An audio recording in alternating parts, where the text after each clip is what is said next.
Good morning student. Next chapter है के पाठ उद्यमी नर। उद्यमी नर के कवि हैं रामधारी सिंह दिनकर। इनका कवि परिचय। श्री रामधारी सिंह दिनकर जी का जन्म 30 सितंबर 1900 को बिहार राज्य के मुंगेर के सिमरिया गांव में हुआ।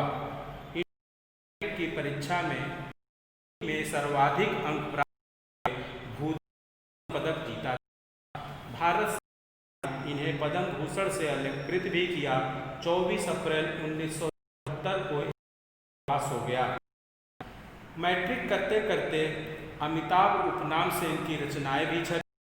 दिनकर जी की मूल स्वर, सौंदर्य, प्रेम, राष्ट्र प्रगतिशीलता, गीत का गुण, प्रकृति चित्रण तथा क्रांतिकारी भावना है। दिनकर जी ने गद्य और पद्य दोनों क्षेत्रों में अपनी प्रतिभा का परिचय दिया। इन्होंने संस्मरण, आलोचना, संस्कृति, इतिहास, धर्म और दर्शन के भी रचनाएं की।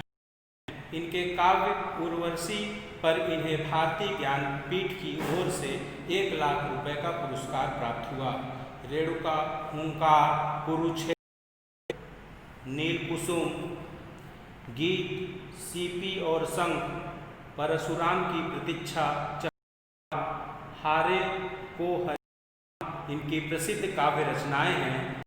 की ओर अर्धनारीश्वर, रेती के फूल और भारतीय संस्कृति के 4 अध्याय इनकी गद्य रचनाएं हैं।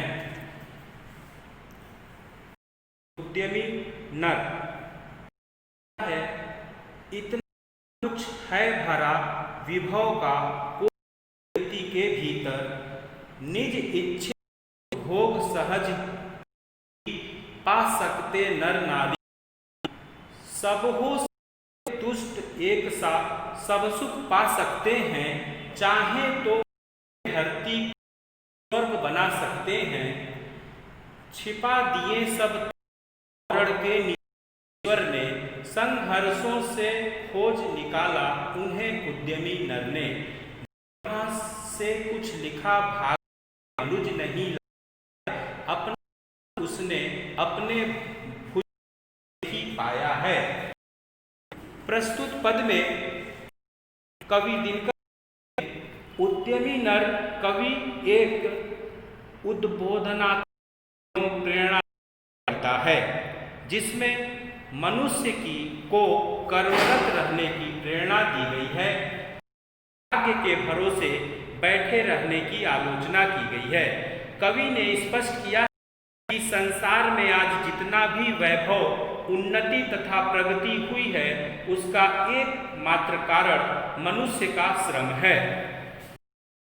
इतना कुछ है भरा विश्व का कोष प्रकृति निज इच्छित भोग सहज ही नर नारी। कवि कहते हैं इस मनुष्य को कर्मरत रहने की प्रेरणा देते हुए कहते हैं कि संसार में प्रकृति के भीतर अनंत धन संपत्ति एवं धान्य छिपा है।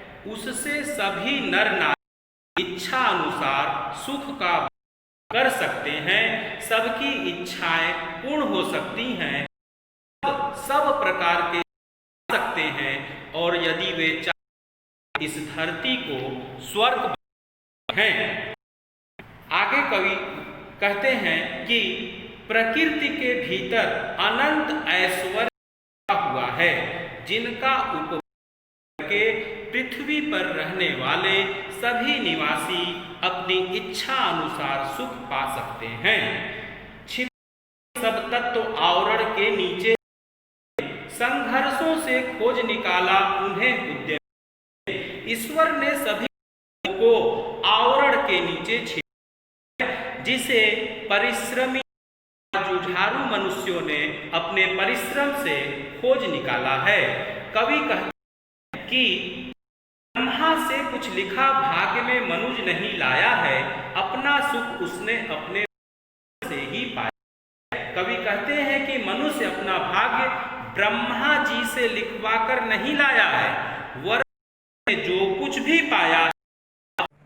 नेक्स्ट पद है, प्रकृति नहीं डरकर झुकती है, कभी भाग्य के सताती वह के श्रम जल से।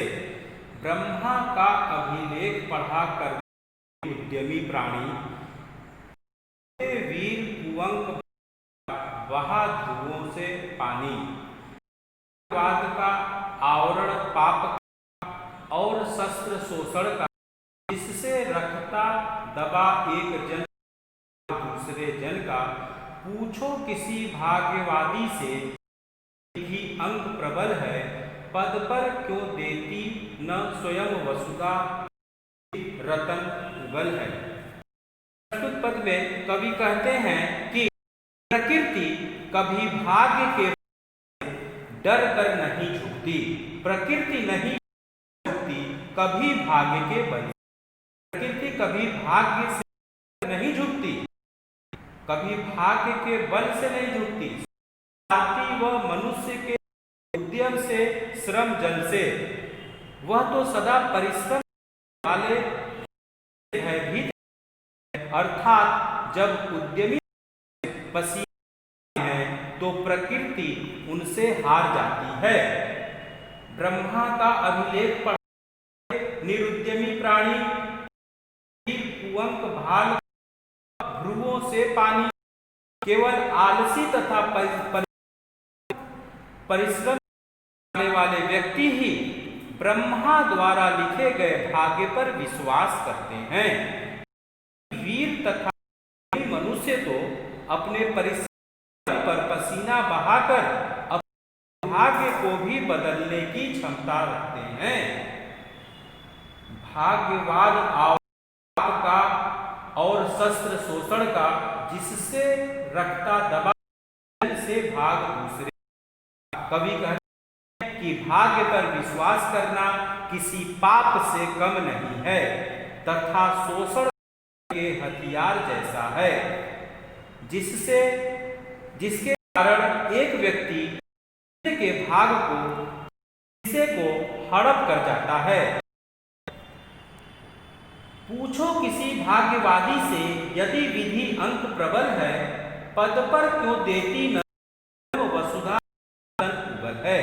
कवि प्रश्न करते हैं कि किसी भाग्यवादी से जरा यह तो पूछो कि यदि भाग्य इतना है तो भाग्य के कारण यह पृथ्वी बिना परिश्रम की रत्नों को क्यों नहीं उगल है कि बिना ये तो पृथ्वी भी हमें कुछ नहीं देती। वास्तविकता तो यह है कि निरुद्यमी ही भाग्य की दुहाई देते हैं। निरुद्यमी अर्थात आलसी व्यक्ति, काम नहीं करना चाहते हैं, वही केवल भाग्य के बल पर रहते हैं।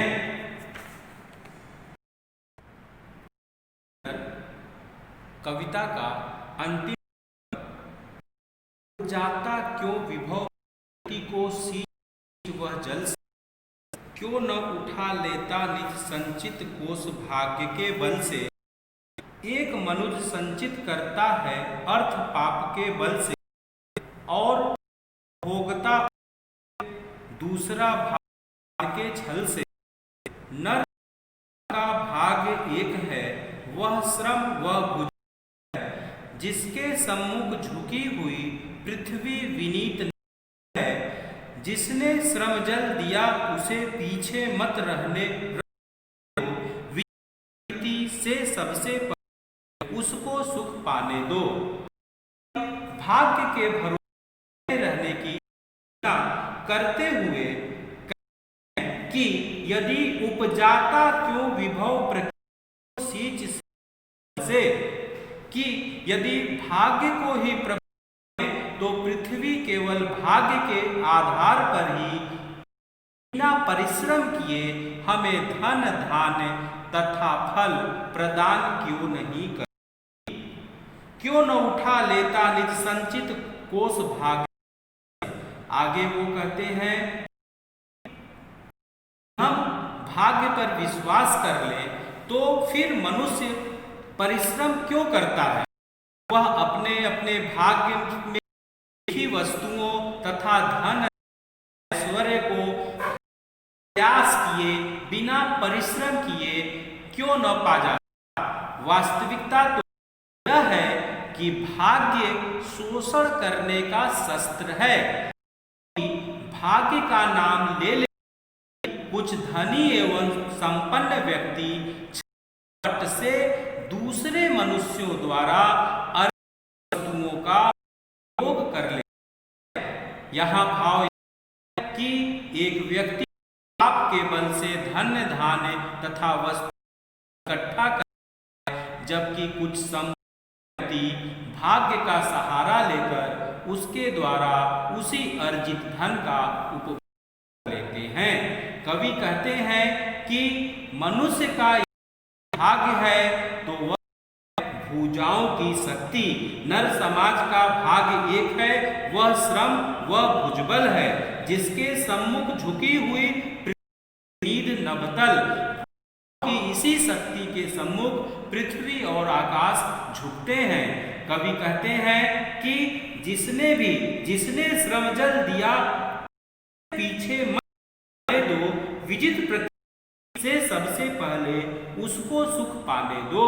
कवि कहते हैं कि जिसने भी परिश्रम किया है, श्रम किया है, उसे पीछे रहने दो, उसे उसके परिश्रम का सुख भोगने दो। भाव यह है कि परिश्रमशील व्यक्ति को